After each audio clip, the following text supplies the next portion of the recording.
Okay, should you train at the marathon pace that you've ran, your PB, or should you train at the marathon pace that you want to run? Here's a guy who ran 3 hours and 32 minutes for the marathon, but he was aiming for a 3:19 marathon and blew up at 27 kilometers. Couldn't take in the fuel, blew to pieces, and still walked away with a 24-minute PB. That's not failure, that's progress under pressure. And it's the key to massive improvement. And the move that he makes at this point is going to determine how successful he is as a marathon runner. So here's a real life scenario, a question from Matthias in the comments, and I think it's absolutely brilliant. Hi Lee, loving the videos.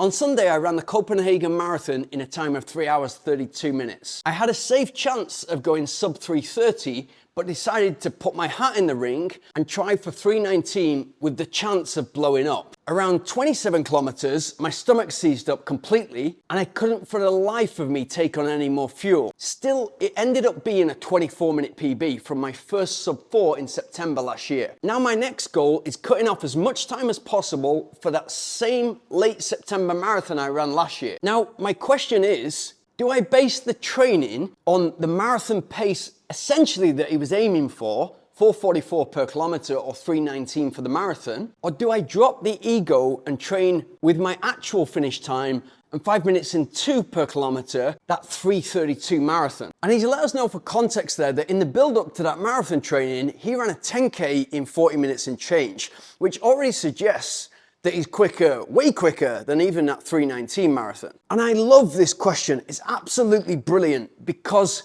he's gone for it. He's had his hat in the ring, as he said. And the best thing about that is he was willing to fail, and he was at a 4-hour marathon, and so a 30-minute improvement would have already been massive, but he wanted 41 minutes. And in willing to fail, he's found out what that feels like. And with 10 miles to go, it's been a miserable last 10 miles. He's had to suffer to get to the finish line. But one of the reasons I love this question so much is it's because how runners really level up. And this guy will be running sub 3 hours in absolutely no time because he's about to fail forward. And I'm going to explain to you his 3 options right now, what each of them means and what that exactly meant for me as well when I was in the same predicament. But the truth is that most people play it safe in whatever they're doing, but especially marathon running.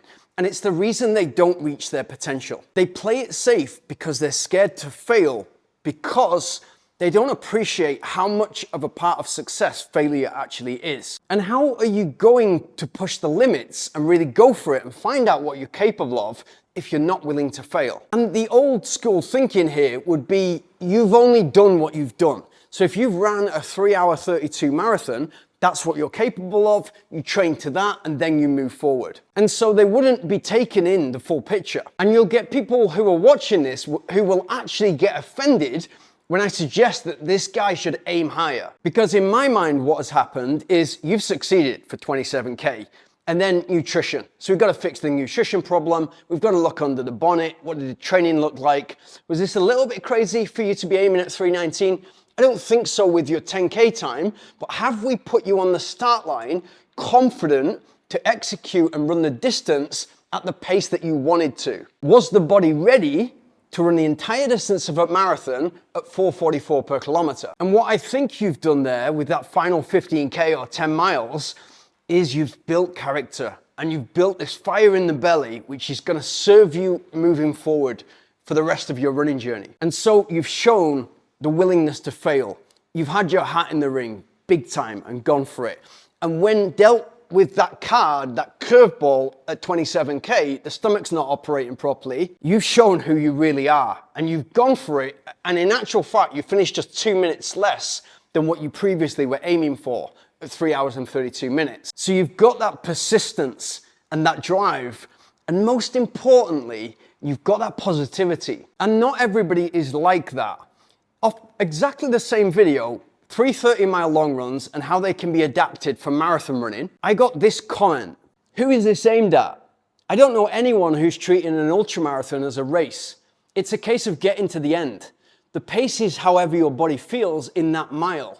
Unless you're a professional, time on your feet and getting your hydration and fueling right is key. Most people are there just to take part, This seems like a video for the 0.1% who are there to win. Now, obviously I read that and blows my mind, but he's not alone. And a lot of people think like that. And I put out a video last week of how failure is part of the winning process, how it's a natural part of a successful process. And it's an incredibly important aspect as well. And I gave the examples of how Edison had failed many times before succeeding, and how Michael Jordan, exactly the same, failed many, many times.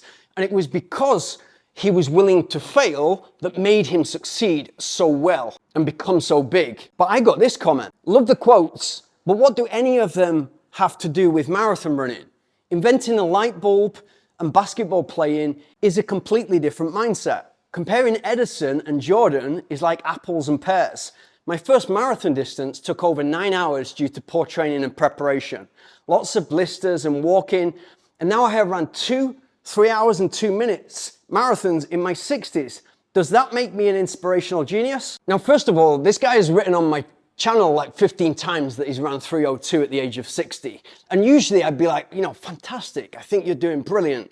But he's selling coaching services off the bat of that. And so there's nothing in his head that goes, is it right for me to be posting and kind of mentioning that I'm a coach on somebody else's channel? Would I do that? No, I wouldn't.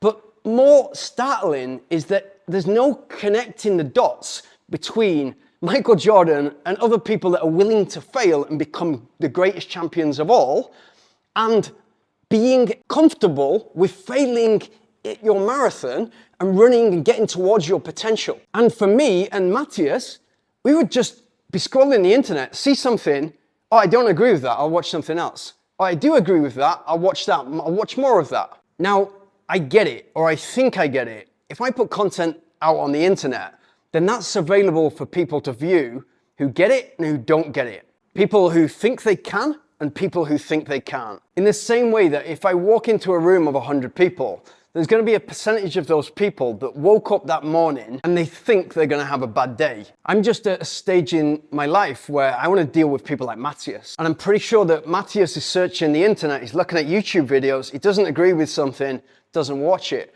moves on to stuff that he does agree with or does get something from. And if I've learned something so far, is you may as well spend your energy on those people. Ironically, because I'm making this video, but I'm trying to make a point. For Matthias, these are the 3 options. Now, you can play it safe, which is not in your character. So we can almost discount this, but how playing it safe would look is you go back to that 3:32 Matthias and you work with a coach who builds your training around that 5 minutes pace or 5 minutes and 2 seconds pace. You already know that that is the wrong option. And the reason you know that is because you've succeeded for 27 kilometers. You've gone for the marathon, you've succeeded for 27 kilometers, stomach's got in the way. And so we need to look at that. Okay, have you been practicing exactly the same gel strategy in your training as you do in your races? And what was different that day, if anything? So what was the breakfast and when was the breakfast? And you're meticulous enough to look at the details. What were the quantity, the portion sizes of that food? Was it anything different to usual? Have you taken those gels at that frequency? And have you taken that many gels within the training? And then, as I said before, was this a dream time that 10K suggested you were capable of? Or were you actually training for a considerable amount of time at that pace? Once we fix those 2 areas, your nutrition and your pacing, you're already going to run 3:19. And so really you're left with 2 options. The first option you've mentioned, your coach can build your training around that 4:44 pace. You can get incredibly comfortable at running over the ground, 4:44 and faster, dial your nutrition in, get that 1:28 or equivalent time for the half marathon along the way, well timed within the training block, and then essentially go and correct a mistake or a lack of training in September. Now, I'm willing to bet that you're more like me. And the advice that I would give you here is you've already run 3:19, or you can already run 3:19. And so what we're actually aiming at here is how can we nudge that forward and run even quicker in September? And here's a nice little exercise for you to do to build confidence if you need it, and I don't think you do. But if you were to run, let's say 4:40 per kilometer or 4:35 per kilometer for 27 kilometers, do you think you'd be capable of doing it? If the answer is yes, then it's only a matter of training and we've got the time before September. We just need to sharpen your game in as many areas as possible, which means, okay, stepping back, looking at the different things that we can move forward, we can improve, and then watch each of those complement the next. And I'll give you an example, a real life example that I lived through. I failed in much more of a spectacular fashion that you did. Like losing 12 minutes, 13 minutes is child's play compared to what I did. I went out for a sub 3 hour marathon, ran the first half in 1:29 and the second half in nearly 2 hours and came in at 3:25. Now that's character building, but I got to my next marathon and similar to the traditional thinking, okay, I've got to go back and I've got to get that 2:59. Otherwise, I'm not a sub 3 hour marathon runner. And so I was in this negative headspace of trying to correct what I looked on as a mistake instead of failing forwards and thinking, right, okay, I'm putting the extra training in. What am I now capable of? Because I didn't have your foresight, this is a massive advantage for you. I had trained for a 2 hour 59 marathon. And then the night before, I'm thinking, would I be happy with 2:59 tomorrow? Or should I be running faster? And that led to me, I'm on my phone calculator and I'm working out what I think I can hold and then going for it and running 1:19 or 1 hour 19 in the first half and then running a 1 minute negative split and running 2 hours and 37. And so that's 48 minutes faster, yeah, and that's good. But what that then sets you up for is to run your next marathon.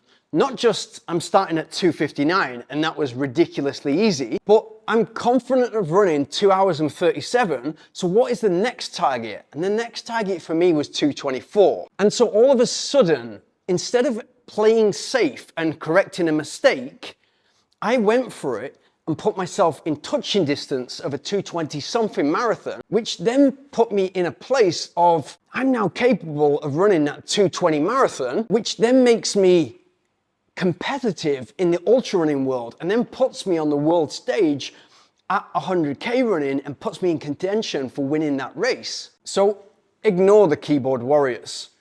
Brits are the worst for this. They don't want you to get too successful. They want you to be somewhere around where they are. And you can even notice this in your friend circles. When you start to do well, you'll have friends that genuinely are happy for you. They're in your corner and they are celebrating your wins. And then you've got friends that are trying to drag you back. It's that same negative energy that will always keep them back. It will always hold them back. And they'll always be fearful of taking that leap of faith. And in running, what that means is you've just got a bunch of people who will never reach their potential. The reality is you made it to 27K. You didn't fail. You proved just how close you were. And if you get the structure right, the training structure right, ideally you work with the right person, you get the fueling right and you correct those things that could have gone better in your training, then all of a sudden that 3:19 becomes 3:10 or 2:50 something. You could safely run sub 3 hours in 2 training blocks maximum. And I'll put on the screen a video for you to improve your long runs, get your body ready for that much faster marathon, and also my journey of how I went from 4 hours and 25 minutes to 2 hours and 21 minutes in the marathon.